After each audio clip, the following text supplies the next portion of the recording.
আউযুবিল্লাহি মিনাশ শাইতানির রাজিম। আমা হতে সকল প্রকার শয়তান বিতাড়িত করে দাও। এখন যতক্ষণ পর্যন্ত এই শয়তান বিতাড়িত না হবে ততক্ষণ পর্যন্ত আমি তো সঠিক নামাজও পড়তে পারবো না, আর সঠিক সেজদাও দিতে পারবো না, তাই না? জুমার নামাজের এখানে জামাত হয়েছে, জামাতের পরেই উনি আক্রমণ করছে। আক্রমণের পরে দরজা ভেঙে ঢুকছে। সাধারণ যে মহিলারা ছিল, দুর্বল প্রবীণ লোক ছিল, তারা কেউ বাড়িতে পারেনি। আর একটা লাশও তালাশ করে পাওয়া যায় না। দুইটা লাশ, একটা লাশ রাস্তায় মরছে, একটা পুলিশ নিয়ে পোস্টমর্টম করছে, একটা আরেকটা হসপিটাল মারা গেছে। সর্বশেষ কি দাবি? আপনারা এখনো থ্রেটের মধ্যে আছেন কিনা? আপনারা তো আসতে পারতেছেন না হুজুর পাকের বাড়িতে, এখন আপনারা কি চান? আপনাদের দাবিটা কথা বলুন। ওই দিনে যে ঘটনাটা ঘটলো, আমরা 10টার সময় এখানে উপস্থিত হয়েছিলাম। এই দরবারের আশিকার ভক্তবৃন্দ সকালে ছিল। থাকার পরে আমরা ওখানে জুম্মার নামাজ আদায় করার পরে আমাদের এটার ভিতরে নিয়ম আছে তাবারকের জন্য, সে তাবারকের অপেক্ষায় ছিলাম। এর মাঝখানে নারী তকবীর আল্লাহু আকবার পায় আইসে ধারাম ধারাম শব্দ করে একেবারে হামার আইনে ভেঙে ভিতরে ঢুকে প্রত্যেকটা আশিকান ভক্ত তাদেরকে প্রত্যেকের আহত করছে, অনেকের মেরে ফেলাইছে।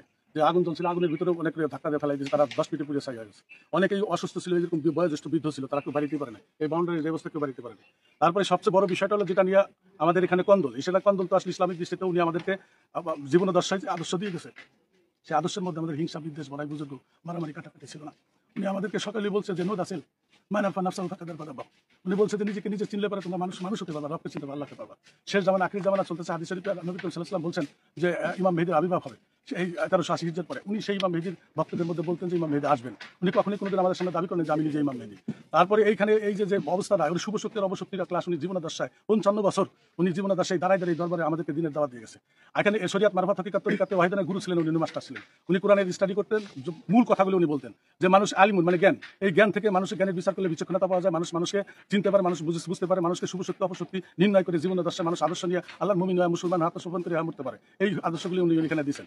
এখন পাশাপাশি মানুষের বিভিন্ন ধরনের আলপনা যারা ভিতরে আসে নাই, তাদের আলপনা জল্পনা কুরুচিত শব্দ দিয়ে এই দরবারকে কুলুষিত করছে এবং এই দরবারকে বিপর্যস্ত করছে। এখানে ইমাম মেহেদীর কথা উনি জীবনে উনি কোনো বলে নাই যে আমি ইমাম মেহেদী, এগুলো কোনোদিন উনি বলে নাই। উনি আমরা জিজ্ঞাসা করছি ওনার কাছে যে হুজুর তাহলে কি আপনি ইমাম মেহেদী? বলছে না, আমি ইমাম মেহেদী না, তোমরা বুঝতে পারবা যে ইমাম মেহেদীকে। এরকম উনি আধ্যাত্মিকভাবে কথাগুলি বলে গেছেন।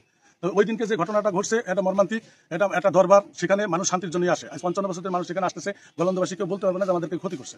এখানে আসার পরে সে আদর্শের বাণী ওনার কাছ থেকে শুনছে, নামাজ রোজা হজ যাকাত কালেমার দাওয়াত দিচ্ছে, তারপরে আপনার মুরাকাবা মুসাহিদার দাওয়াত দিচ্ছে, তারপরে ওনার যে হুজদাতুম নেকাবত কাদম চবরদম খেলাফত আঞ্জুমান এই কথা উনি বলছে, যাচ্ছে বা তরুজ নজরুল বুরুজ, তারপরে মুকাম মঞ্জিল, এগুলি উনি আমাদের দৃষ্টান্ত দিয়ে দিয়েছেন। দেহের মধ্যে যে সমস্ত জিনিস আল্লাহর কুদরতি ক্ষমতা আছে এগুলির বিবরণ উনি আমাকে দিয়ে আমাকে সাধনা করার জন্য একটা সমস্ত নির্দেশনা আমাদের দিচ্ছেন। সেইভাবেই দরবারটা এই নিয়মে চলে আসছে। কিন্তু ওই দিনকার এই ঘটনাটা উনি ওফাত হওয়ার পরে এখানে এই কবর নিয়ে আলোচনা সমালোচনা হয়েছে। তারপরে গুলিবিরা আসছে, এখানে এসপি মহোদয়, ডিসি মহোদয়, টিউনো মহোদয় এবং এই দরবারের কিছু লোকজন এবং তৌহিদের জন্য তার 10-15 জন, এরা 4বার করে বৈঠক করছে। বৈঠক করার পরে এই দরবারের সিদ্ধান্ত, দরবার এসে বলে গেছে আপনাদের কোনো সমস্যা নেই, আপনারা আপনাদের নীতিমতো আপনারা দরবার চালান। সেই অবস্থার আর অতীত ভিতরে যে ঘটনাটা ঘটছে কোনো লোক মিডিয়া যেতে দেয়।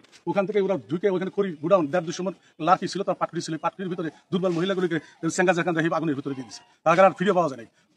ওই করলে ওই যে কালি যে কয়লা, ওই কয়লাগুলি আমার মনে পরীক্ষা করলে বোঝা যাবে যে কতগুলো লাশের ভিতরে আছে। এরকম অবস্থা করছে। তারপরে এই যার ভিতরে যারা যে সবল ছিল তারাই ধরে পালাইতে পারছে, যে পালাইতে পারে না তার কোনো রিহাই আর এখানে হয়নি। এই অবস্থার উপর আমাদের একটাই দাবি, ইসলাম শান্তি। উনি শান্তির বাণীর কথা এখানে বলে গেছে। ইমাম মেহেদী আসবেন এর কথা উনার উক্তি না, এটা ভবিষ্যৎ হযরত মুহাম্মদ সাল্লাল্লাহু আলাইহি ওয়াসাল্লাম হাদিস শরীফে বর্ণনা করছেন, সেইটাই দিয়ে উনি ভক্তদের মধ্যে সেই দিনের দাওয়াত দিয়ে গেছেন। কিন্তু উনি যে ইমাম মেহেদীর কথা উনি বই প্রকাশ করেন, লিপিবদ্ধ কোনো ডকুমেন্ট পাবেন না। তারপরে ভক্তরা বা আশপাশে কেউ যদি দালালি করে যদি বলে যে উনি ইমাম মেহেদী, উনি আল্লাহ, উনি খুদা পাক, এগুলো যদি বলে থাকে সেগুলো মানুষের ভালো হয়, এগুলো কোনো বিষয় না। 2 নম্বর বিষয়টা হলো যেখানে আমাদের এই দরবারটা আজকে উনার জীবনাদর্শ 55 বছর উনি মাজলুম পাগল ভেসে উনি আসছে। উনি পাগলামি করতেন, আবার অনেক সময় সুন্দর কথাবার্তা বলতেন, এমন কথাবার্তা বলতেন যে আধ্যাত্মিক কিছু কথাবার্তা বলতেন, মানুষের মর্যাদাপূর্ণ কিছু কথাবার্তা বলতেন, এগুলো উনি বলতেন।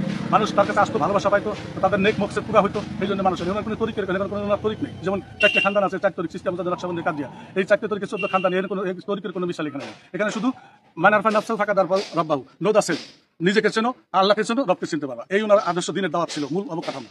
আর আমাদেরকে বলে দিয়েছে যে হাত দিয়ে মোনাজাত করো, ওই হাতে মানুষ চুরি করো না, ডাকাতি করো না, বদমাইশি করো না, ওই হাত দিয়ে মানুষকে গায়ে আঘাত করো না। নাহলে আমরা তো 2-4টা ওই দিনকে ভিতরে তো লোক 2-4টা মানুষ বাড়ি জড়িয়ে দিতে পারতো, কেউ কিন্তু কারো আঘাত করেনি, যার জান নেই বাঁচানোর জন্য তুলে করেছে। আমি একটা বিষয় জানি, আপনার এটুকু সমর্থন করে না। আপনার হিন্দু সনাতনদের তাদের মারার পরে তাদের ধর্মনীতি অনুসারে তাদেরকে সমাধি করা হয়, তাদেরকে পুরানো হয়।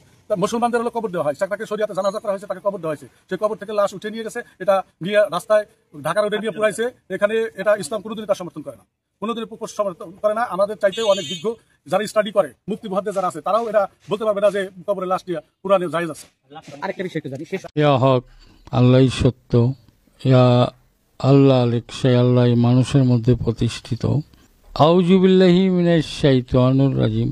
আমার হতে সকল প্রকার শয়তান বিতাড়িত করে দাও।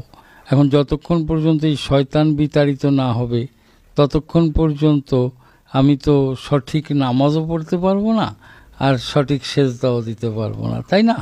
তো বিষয়টা হচ্ছে যে নামাজটা হচ্ছে একটা পরিভাষা, আরবির একটা পরিভাষা ফার্সিতে। তো এখানে আরবিতে বলছে অকিমুস সালাত, ইকরাতুস সালাত কোথাও বলে নাই, বলছে অকিমুস সালাত, যে সালাত কায়েম করো। তো এখন এই সালাতটাই ফার্সি পরিভাষায় হলো কি নামাজ, তাই না? তা এখন নামাজ আমার দিনের নবীর উপরে আসে নাই, এটাই বলেছে যে 5 ওয়াক্তের যে ফরজ নামাজ, এইটা 5 জন নবী বিভিন্ন সময় তাদের বিভিন্ন মুশকিল আসানের জন্যে, বিপদ থেকে মুক্তি পাওয়ার জন্যেই আল্লাহর কাছে তারা সেজদারত হলেন এবং এই নামাজটা পড়েছিলেন। তাহলে যদি এই নামাজের দ্বারাই তারা মুক্তি পেয়ে থাকে, তাহলে সেজদাই মুক্তি হয়েছে, তাহলে এটা যুক্তি, তাই না? আর আমার দয়াল নবী সেই রেসালত যখন প্রাপ্ত হলেন, তখন এই 5 জন নবীকেই সঠিক রাখার জন্যে, যে তারা এই পৃথিবীতে নবী হিসাবে এসেছেন এবং সেটা মানুষকে বিশ্বাসযোগ্যতা অর্জন করানোর জন্যে এই 5 ওয়াক্তে 5 জন নবীর নামাজ আমার দয়াল নবীর রেসালাতের উপরে চাপাই দিলেন। এবং আমার দয়াল নবী পড়েছিলেন 3 রাকাত নামাজ, যেটা এশার ওয়াক্তে আমরা পড়ি বেতেরের নামাজ। এই 3 রাকাত নামাজ আমার দয়াল নবী পড়েছিলেন এবং সেটা সুন্নাত এবং এটা ওয়াজিব, আমাদের পড়তেই হয়, তাই না? যে নবী যেটা করেছেন সেটা ওয়াজিব, আর যেটা বলেছেন সেটা সুন্নাত, তাই না? তাহলে নবীজি করে গেছেন, তাই আমাদের ওয়াজিব সেটা হয়ে গেছে।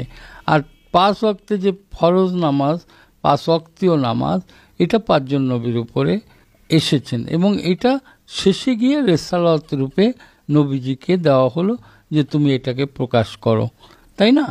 তাহলে এখানে নামাজ তো পড়তেই হবে, কারণ যদি আমি নবীর উম্মত হই, আমি আল্লাহর বান্দা হই, তাহলে আল্লাহর হুকুম মানতে হবে না? তাহলে নামাজ অবশ্যই পড়তে হবে। আবার জালালউদ্দিন রুমি যিনি বলে গেলেন 1 নামাজ 1 রোজা আদমজাদে করলে সারে। তো এই যে 1 নামাজ 1 রোজা, এই 1 নামাজ পড়া তো অনেক কঠিন। যেদিন সালাত কায়েম হবে সেদিনই তো তার একটা নামাজ হবে, আর এই যে এতকাল আমরা পড়ে যাচ্ছি একটা নামাজও হচ্ছে না, সঠিক হচ্ছে না, তাহলে এই নামাজ পড়তেই থাকতে হবে। কারণ যদি আমি সালাত কায়েম করতে চাই তাহলে আমার সালাতে রত থাকতে হবে, তাই আমাকে পড়ে যেতে হবে, তাই না? তাহলে সালাত ছাড়া তো সালাত কায়েম হবে না। এখন আমি সালাতে গেলামই না আর আমি বললাম এক নামাজ পড়বো, তা তো সম্ভব নয়। তো জালালউদ্দিন রুমি যিনি এত জ্ঞান অর্জন করেছিলেন আল্লাহর নৈকট্য পাওয়ার জন্যে, তাই না? এত জ্ঞান অর্জন করেছিলেন যে তার চেয়ে এত জ্ঞানী আর ছিল না, যে তিনি ছিলেন বিশ্বের মধ্যে শ্রেষ্ঠ মৌলানা, তাই না? তাহলে তিনি ওই কথা কখন বললেন? যখন তিনি আল্লাহকে সন্ধান করতে করতে গিয়ে একজন মুর্শিদের শরণাপন্ন হয়ে গেলেন, এবং তখন সে বলল, যে কালাম পড়তে পারে না, যে কোরআন পড়ে না, তুমি তাকে পড়ো কেন? তাহলে যে কোরআন পড়ে তুমি তাকে পড়ো। এই যে এখান থেকেই জালালউদ্দিন রুমি দেখলেন যে শামস তাবরেজের কথায় কোরআনও পড়েছে, তাই না? তো সেখান থেকে তিনি বিশ্বাস করলেন যে একটাই সেজদা, একটাই নামাজ, তাই বলেছেন। কিন্তু সেখানে পৌঁছানো তো অনেক কঠিন, সেটা আমাদের জন্যে নয়। সেইখানে যদি কেউ পৌঁছাতে পারে তাহলে সে ওই সালাতে রত হয়ে যায়। যেমন একটা ইতিহাস পাওয়া যায় যে অয়স্কুরনির একটা ইতিহাসে পাওয়া যায় যে যিনি একটা রুকু দিয়ে সারা রাত দাঁড়িয়ে থাকতেন, যে এশার নামাজ শেষ করে রুকু দিতেন আর ফজরের ওয়াক্তে রুকু ভঙ্গ করতেন। তাহলে এটা পেরেছে কে? অয়স্কুরনি। সেটাকে আমি পেরেছি? সেটিকে আমরা পেরেছি? তাহলে সেই কথা বলে লাভ আছে? এবং অয়স্কুরনিকে যখন জিজ্ঞেস করেছে যে আপনি যে সারা রাত রুকুতে থাকলেন, তাহলে আপনি কিভাবে পারলেন? বলল যে দেখো, আমি সারা রাত রুকুতে থেকেও মনে হচ্ছে যে আমার রুকুটা শুদ্ধ হয়নি। যদি এই রাত আর কখনো সকাল না হতো, তাহলে মনে হয় আমার রুকুটা শুদ্ধ হতো। তাহলে সেই জায়গায় গিয়ে দণ্ডায়মান হতে হবে। তো ওখানে যদি কেউ দণ্ডায়মান হতে পারে, ওই একটা নামাজ হয়ে যায়। কিন্তু এইটা এখনকার বর্তমানে তরিকতের কিছু লোকজন আছে যারা বলে, আরে নামাজ পড়তে হবে কেন, কোরআনে কোথাও নামাজ পড়ার কথা বলে নাই, বলে না। কিন্তু এইগুলো আমি মনে করি এগুলো আর ঠিক নয়। নামাজ এবং সালাত অবশ্যই আদায় করতে হবে কায়েমের উদ্দেশ্যে। এখন আমরা শুধু আদায় করলাম, আমি সালাত আদায় করলাম আর মানুষের গ্লানি করে বেড়াইলাম, সালাত আদায় করলাম মানুষের ক্ষতি করে বেড়াইলাম, তাহলে তো লাভ নেই। তাহলে তো ওই এক নামাজ হবে না, হবে? কখনোই হবে না। তাই বলছে যে যদি রোজা থাকতে হয় তাহলে সংযত হও, সংযম করো, তোমার আত্মাটাকে রোজা রাখো, খারাপ থেকে দূরে থাকো, তাই না? কিন্তু সেটাকে আমরা পারি, শুধু মুখেই বলে যাচ্ছি, তাহলে সেটা ঠিক নয়। কাজেই আগে শরীয়তে সরা হতে হবে, পূর্ণ হতে হবে। তাই আমি একটা জায়গায় বলেছি, শরীয়তে হও, সরা হও, তবেই যাবে তুমি তরিকত। তরিকতে তরি চড়ে যেতে হবে তোমাকে মারেফাত। এত সহজ তো নয়। আগে শরীয়তে পূর্ণতা আনতে হবে, শরীয়তে শুদ্ধ হতে হবে, তবেই আমাদের এই প্রশ্নগুলা খুঁজে পাওয়া সম্ভব। ধন্যবাদ। এখন এখানে সেজদা দুই রকম। একটা হচ্ছে যে আল্লাহকে সেজদা দেওয়া হচ্ছে ফরজ, হ্যাঁ, ফরজ সেজদা, আর একটা তাজিমি সেজদা। হ্যাঁ, এখন মানুষ হয়ে মানুষের পায়ে তো সেজদা দেওয়া যাবে না। আমি বলেছি যে আকারে সেজদা দেওয়া কি শিরক, আর নিরাকারে সেজদা দেওয়া হারাম, আমি বলেছি। হ্যাঁ, তা এখন নিরাকারে সেজদা দেওয়া যাবে না, আবার আকারে সেজদা দিলে শিরক হয়ে যাবে, তাহলে আমি কোথায় সেজদা করব? তা বলছে যে আকার মানে একটা মানুষের রূপ ধরে সেজদা করা যাবে না, একটা মানুষের মধ্যে সেই মানুষটাকে সন্ধান করতে হবে, তাই না? এখন সেই মানুষকে সন্ধান করতে গেলে যদি সেই মানুষের সন্ধান পাওয়া যায় তাহলেই সেজদা দিতে হবে। কিন্তু এখানে আবার বলেছি যে এই মানুষের শরীরে কখনোই কপাল, নাক বা তোমার কোনো অঙ্গই, মুখমণ্ডলের কোনো অংশই লাগবে না, লাগলে সেটা তুমি অপরাধী হয়ে যাবে। কারণ এই অংশটুকু আমার সাই রাব্বানা আল্লাহ পাক নিজের রূপ দ্বারা করেছে। কোরআনে প্রমাণ করেছে, খালাকাল আদম সুরাতি, আল্লাহ নিজ রূপ দ্বারা আদমের রূপ তৈরি করেছে। তাহলে এই আল্লাহর রূপটা, আল্লাহকে নিয়ে তো আর একটা মানুষের পায়ে ঠেকানো যাবে না, যাবে কি? তাই আগে শিখতে হবে যে কিভাবে ভক্তি দিতে হবে। সেজদা এবং ভক্তি আলাদা, সেজদা একটা, ভক্তি আর একটা। তাহলে ভক্তি দেওয়া যাবে কিন্তু সেজদা করা যাবে না। তাহলে সেজদা করা যাবে একমাত্র সাইকে, আল্লাহকে। আর তাজিমি সেজদা যেটাকে বলছি ভক্তি, সেটা করা যাবে গুরু বা মুরব্বিয়ানদের, বাবা মাকেও করা যাবে, ঠিক আছে? তো মানুষ আকারে যদি কেউ সেজদা করে সে শিরক গুনাহগার হবে, এটাই সত্য। পায়ে সেজদা দেওয়া নিষেধ। আমি তো বললাম যে এই অংশটুকু, যে মুখমণ্ডল, নাক, কপাল, এই অংশটুকু আল্লাহর যে অংশটা, কারণ ঘাড়ের উপরে অংশটা আল্লাহর নিজ রূপ, তাহলে এই অংশটুকু কখনোই পীর কেন, নবীর পায়েও লাগানোর হুকুম ছিল না, তাহলে আমি ওখানে পায়ে কেন লাগাবো? এটার আইন আছে, সেজদা ভক্তির কিছু নিয়ম আছে, আইন আছে, সেই আইনে গেলে শুদ্ধ সেজদা ভক্তি করলে গুনাহ হবে না। এইটা দিচ্ছে তারা বোঝে না, তাই। এবং আমি সব জায়গায় বলেছি যে এই অংশটুকু কখনোই কোনো মানুষের শরীরে টাচ করানো যাবে না। এখন বাউল তো শতকরা 90% মিথ্যা কথা বলেই মানুষকে বোঝাতে হয়, বিভিন্ন হাদিস কোরআনের রেফারেন্স টেনে টেনে কিছু গল্প তৈরি করে, তাই না? কাজেই সঠিক জানতে হবে, না জেনে করলে গুনাহ হবে। তবে তাজিমি সেজদা করা যাবে, তাজিমি ভক্তি, নট সেজদা। এখানে ভক্তি, ভক্তি মানে আমার সম্মান প্রদর্শন, আমি একজনকে সম্মান দেখালাম, সেটা সেজদা নয়। এই নিয়ম কারণগুলো তো এইভাবে নেটে আমাকে যদি বলা হয় যে নিয়মগুলো সব বলে দেন, আমি কি এখানে ক্লাস করে না? ওখানে তো আল্লাহ নিজেই বলছে যে সেজদা করো, সেজদা করো। এবং এখানে আল্লাহ নিজে যখন আপন সত্তা আদমের মধ্যে তখন তো আদম ইনসান হলো, তাই না? আর তখনই সেজদা করত, তার আগে তো বলেনি। এখন গন্ধম খাইলো জীব আত্মা, এখানে মানব দেহের 4টে জীব, একটা তো পরমটাই আল্লাহর। আর এই যত বিভ্রান্তকর কর্ম, কথা, এগুলো সব জীবাত্মা ছিল, পরমাত্মাও ছিল, মানা করেছিল, শুনে নাই। আদম তো মানা শুনেছিল, কিন্তু হাওয়া তো তাকে খাওয়ালো, তখন জীব প্রভাবিত হয়ে আদম। এই গন্ধম বস্তু আমি দেখাই দিতে পারবো না, এটা দেখানো সম্ভব না, এটা বোঝার বিষয়, এটা দেখানো না। আরে গ্লাসটা লাগা যাও না। হ্যাঁ, বীজের মতো আসলে অসাধুরা বোঝাচ্ছে।